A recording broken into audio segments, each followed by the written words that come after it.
साधना का आज 186 दिन, तारीख 9 मई सन 2022, दिन सोमवार।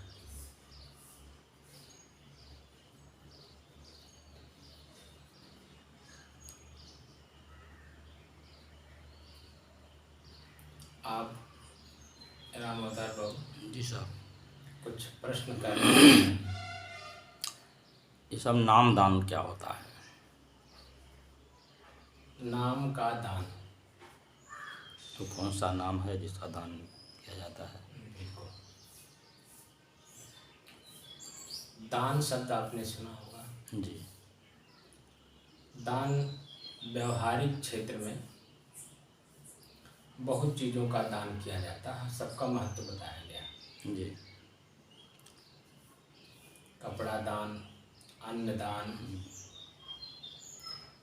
भोजन दान। अन्न का मतलब होता है कच्चा माल, भोजन का मतलब पका हुआ, जी। इसलिए मैंने अलग अलग नाम ले लिया। जी। अन्न दान, भोजन दान, पानी दान, उसको जल दान कहते हैं। भूमदान, भूमि दान, वृक्षदान, हाँ? वृक्षदान, वृक्ष दान, अनेकों दान हैं। अनेकों दान है। वह देने वाले के ऊपर निर्भर करता है, उसके मनोभाव को देखा जाता है। और देने वाला जो है अपने मनोभाव से देता है। और किसे देता है?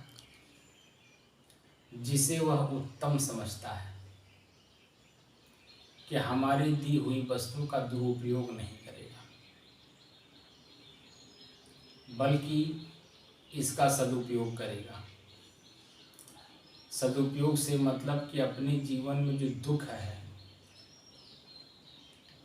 उस दुख को अपने इस दान से निवारण करेगा। देने वाला वास्तव में अमीर होता है और लेने वाला देने वाले की दृष्टि में गरीब होता है।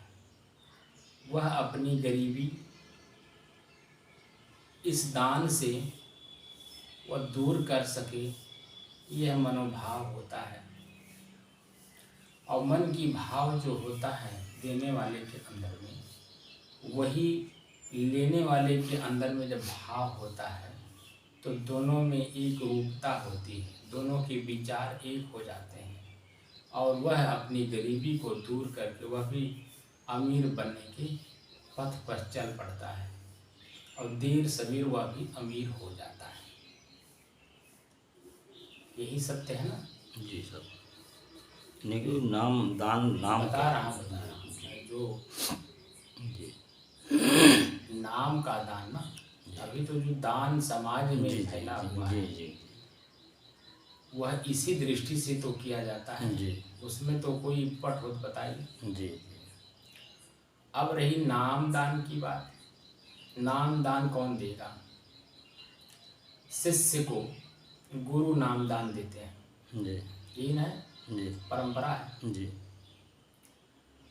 अब शिष्य नाम का दान लेना चाहता है, जी अब गुरु नाम का दान देना चाहते हैं। जी तो लेने वाले की मानसिक स्थिति, शारीरिक स्थिति, व्यवहारिक स्थिति, सामाजिक स्थिति, बौद्धिक स्थिति को देखते हुए गुरु उसको नाम का दान देते हैं, जिसके सहारे वह अपनी मानसिक दशा को, जो गरीब है, गरीब का मतलब चंचल है, पीड़ित है, दुखी है, वह अपनी पीड़ा को अपने जीवन से निकाल सके। ऐसे शब्द का प्रयोग, ऐसे नाम का प्रयोग उसके जीवन में कराया जाए, जिससे कि वह अपने दुख और पीड़ा को निकाल सके उसके सहारे, और वह भी स्वयं भी आगे चल करके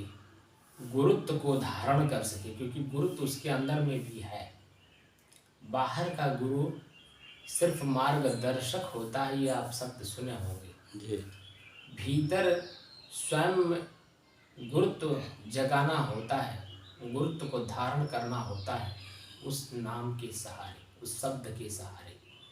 नाम एक शब्द है, जो शब्द नाम दान दिया जाता है वो शब्द ही होता है। इसीलिए स्मरण शब्द आता है, स्मरण। स्मरण का मतलब होता है ख्याल करना, बार बार उस शब्द का ख्याल करना। कबीर साहब यहाँ पे कहते हैं, संतों सहज समाधि भली। क्या कहते हैं? संतों सहज समाधि भली, गुरु परताप भयो जा दिन से, गुरु परताप भयो जा दिन से, सूरत न अंत चली। अब यहाँ सूरत शब्द आया ना, सूरत का मतलब ख्याल होता है, स्मरण होता है। सूरत न अंत चली, अंत मतलब दूसरे जगह न जाए, तब तो समाधि लगेगी। और समाधि शब्द का अर्थ भी हमने आपको बताया था कि संधि विच्छेद करेंगे समाधि शब्द का तो सम धन आदि। सम माने बराबर, आदि माने सुख और दुख, हानि और लाभ, मिलन और वियोग, पीड़ा और सुख,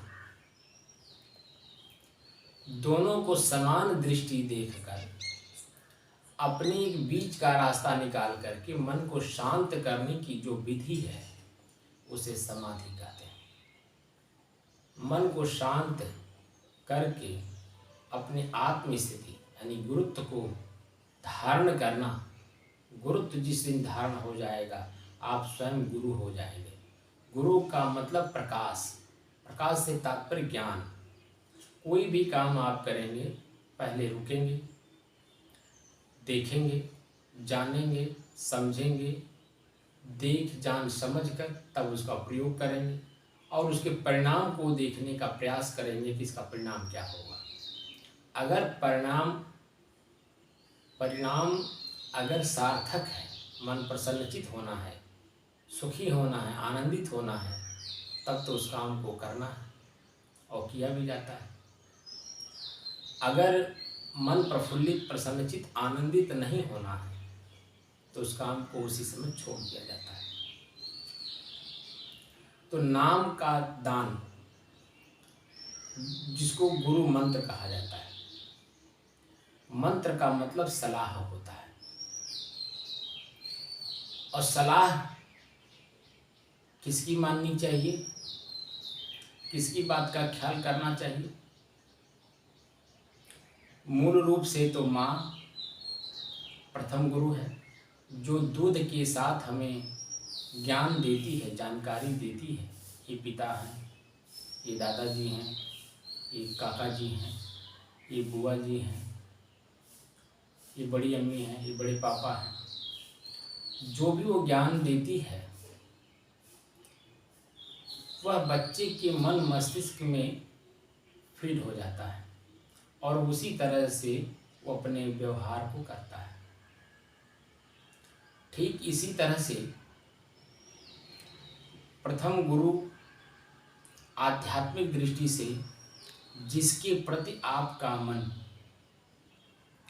आत्मविश्वास के साथ जुड़ना चाहता हो। आत्मविश्वास का मतलब वो हमें गलत रास्ता नहीं बताएंगे, गलत आचरण नहीं हमको सिखाएंगे।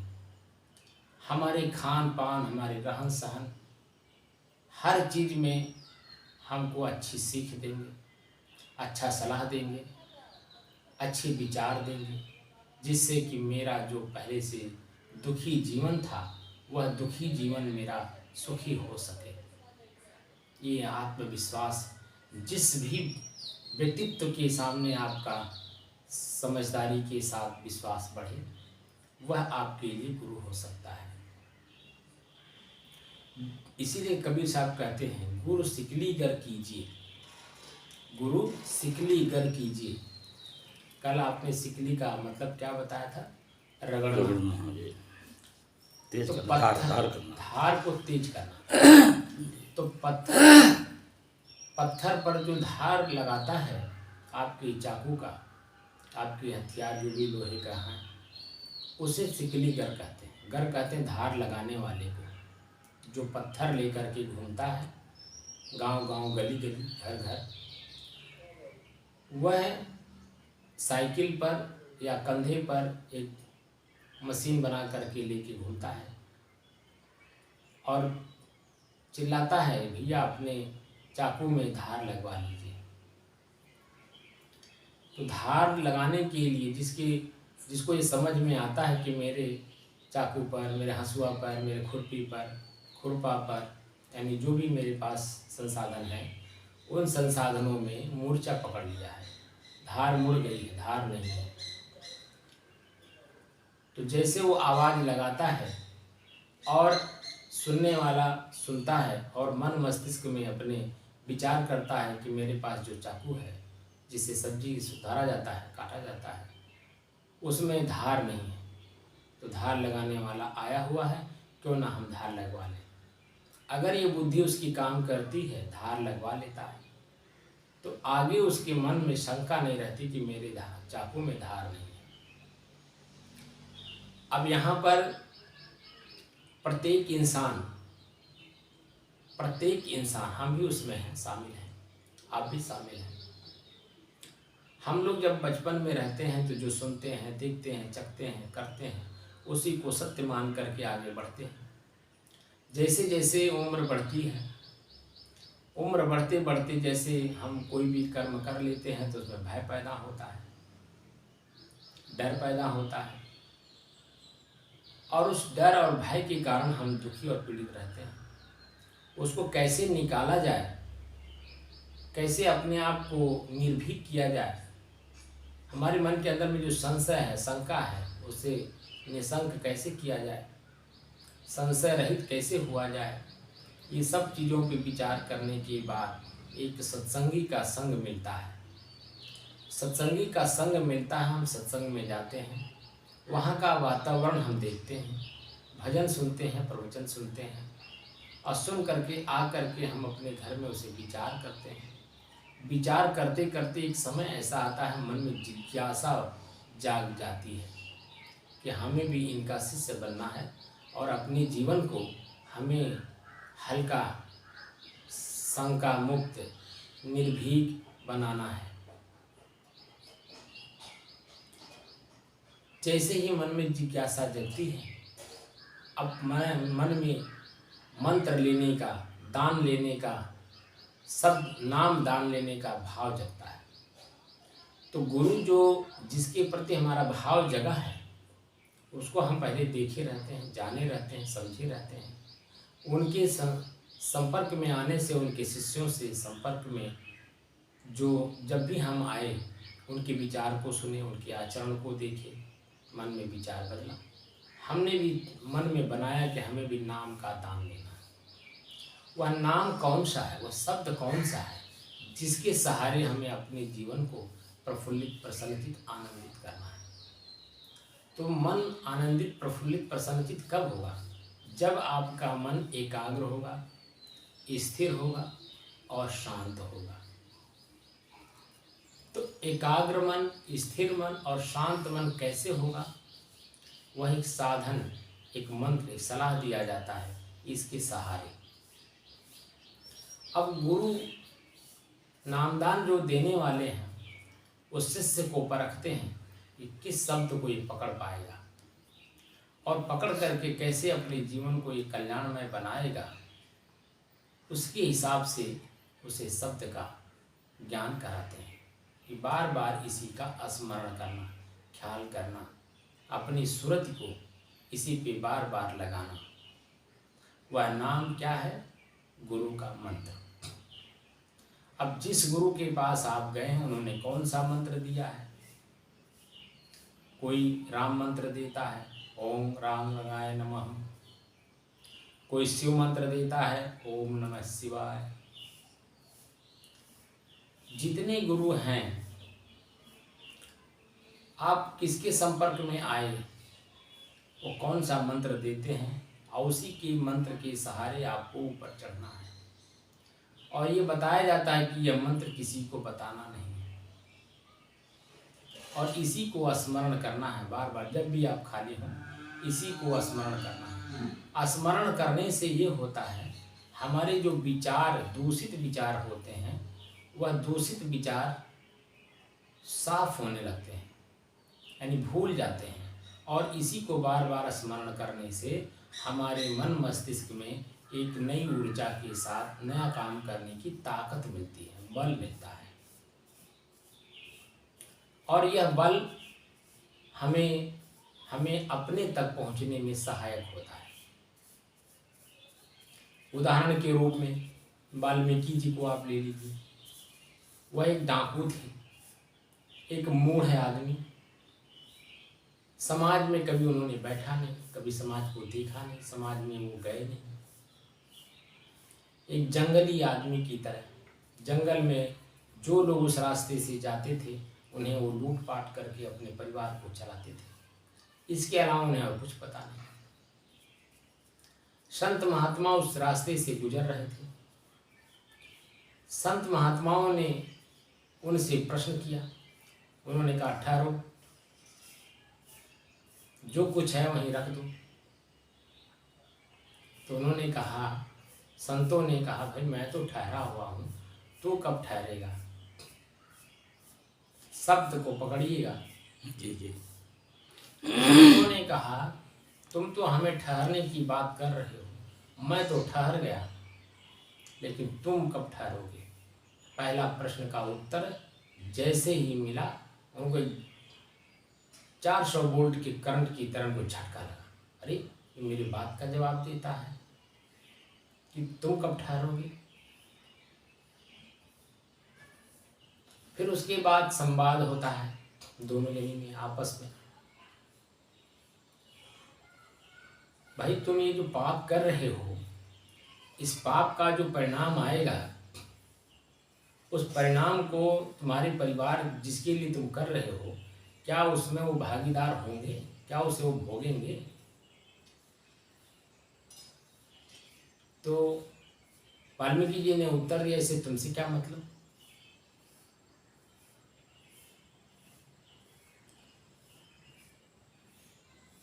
तो ऋषि मुनियों ने, संतों ने कहा, भाई से मतलब क्यों नहीं है?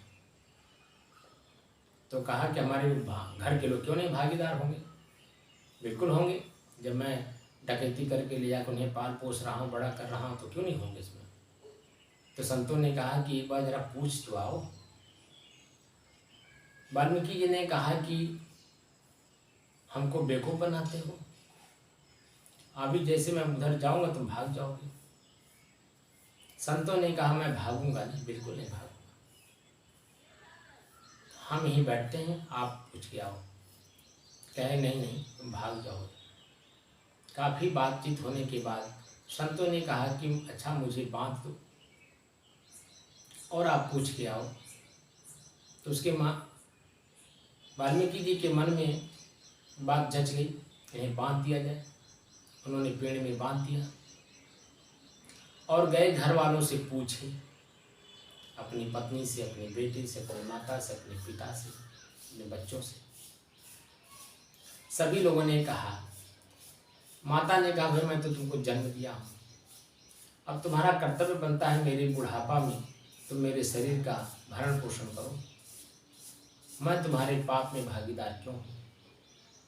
पत्नी ने भी यही बात कहा कि तुम हमें ब्याह करके लाए हो, तो तुम्हारा कर्तव्य है कि हमारे शरीर का भरण पोषण तुम स्वयं करो।